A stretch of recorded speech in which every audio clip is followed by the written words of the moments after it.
지난 영상을 올리고 정말 많은 분들이 봐주시고 댓글을 남겨주셨어요.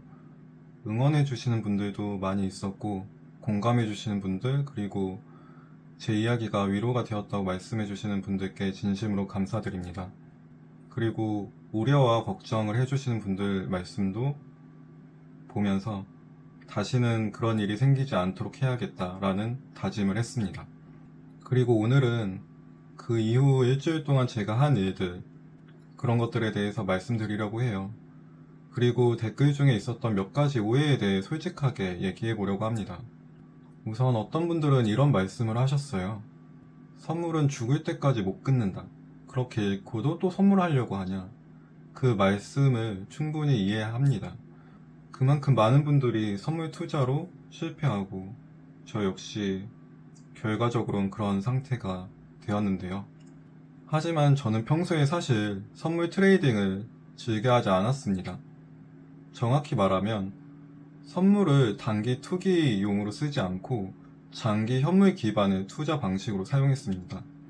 제가 했던 구조는 이래요. 현물로 매수 가능한 금액 안에서만 레버리지를 잡고 남은 자금은 스테이블 코인 예치로 이자를 받는 구조였습니다. 그런 상태에서 비트코인이 하락할 때는 오히려 현물을 더 매수해서 담보를 채워넣는 방식으로 하락시 분할 매수를 했고요. 애초에 지속적으로 모아가는 코인은 비트코인과 이더리움만. 통장의 대출도 단순히 원화 대출이 아니라 달러 1200원대에서 스테이블 코인으로 출금해서 10% 이상의 연이율과 환율의 상승, 환차익을 함께 보고 있었어요. 저는 그렇게 평소 매도를 거의 하지 않는 장기 보유 중심 투자자였습니다. 선물을 단타로 즐기거나 알트코인으로 그런 트레이딩을 하던 투자자는 아니었어요. 하지만 앞선 영상에서 말씀드린 것처럼 선물 거래소의 에어드랍을 노리면서 자연스럽게 선물에 노출되면서 순간의 실수, 방심과 그런 예상치 못한 악재가 겹치면서 청산이 발생했습니다. 그래서 안전한 투자라고 믿었던 방식이 결국 혼자만의 투자를 이어나간다면 언제든지 실수할 수 있고 그런 시장의 변동성 앞에서 의미가 없다는 걸 깨달았어요. 그 일이 있고 나서 저는 가지고 있던 남은 것들을 정리하기 시작했습니다. 현실적으로 일단 가지고 있던 주식부터 모두 정리를 했습니다. 일이 벌어졌으니 최대한 빨리 수습해야 한다는 생각뿐이었고요. 다행히 그동안 안정적인 포트폴리오를 구성해 왔던 덕분에 대부분의 종목에서 괜찮은 수익을 얻고 있었어요. 잃어버린 금액에 비해서는 크지 않지만 그래도 남은 게 조금 있다는 사실이 어느 정도 힘이 됐습니다. 그리고 집안에 불필요한 물건들도 정리하기 시작했어요. 당근 마켓에 올리고 안 보던 책들도 중고 서점에 판매했습니다. 이것도 큰 돈은 아니지만 무너진 뒤 현실을 하나씩 정리해가는 그런 느낌이었어요. 이 과정 자체가 다시 시작할 수 있는 작은 힘을 줬습니다. 사실 가장 어려웠던 건 가족에게 이 사실을 알리는 거였습니다.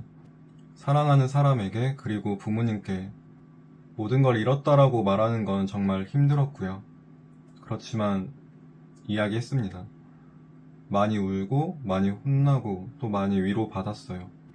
너무나 큰 일이기 때문에 부모님도 크게 꾸짖지도 못하고 슬퍼하셨습니다. 오히려 제대로 혼내지 못하는 그 모습에서 더 마음이 아팠고 정신을 차리게 됐습니다. 이번에는 다시 벌겠다는 마음보다는 일상을 회복하고 무너지지 않겠다는 마음으로 지내려고 합니다. 그래서 제 가족들에게 더 이상 이렇게 위험한 혼자만의 투자를 하지 않겠다고 약속했고요. 원칙을 지켜나가면서 회복해 나가는 과정을 기록하고 공유하려고 합니다. 생각보다 저와 비슷한 경험을 하신 분들이 정말 많더라고요. 댓글을 통해서 나도 전부 잃었고 그 이후로 아무것도 못하고 힘들다 라는 얘기를 정말 많이 봤습니다. 그래서 단순히 저만의 투자 기록이 아니라 함께 다시 일어나는 회복하는 사람들의 여정으로 만들고 싶습니다. 저는 앞으로 제가 세운 원칙을 토대로 하나하나 다시 해나갈 예정이에요. 혼자서 판단하지 않고 위험을 객관적으로 바라보는 연습부터 시작하려 하고, 그러기 위해서 해나가는 것들을 기록해 나가려고 합니다. 이번엔 진짜로 무너지지 않고 성장하는 모습을 보여드리고 싶고요. 여기까지 들어주셔서 감사합니다. 저는 이제 잃은 사람이 아니라 다시 살아가는 사람의 기록을 남기고 싶습니다. 제 기록을 함께 하면서 조언도 해주시고 회복해 나가는 과정을 같이 봐주시면 큰 힘이 될 것 같습니다. 앞으로 하루하루 해나가는 것들을 기록하고 공유하겠습니다.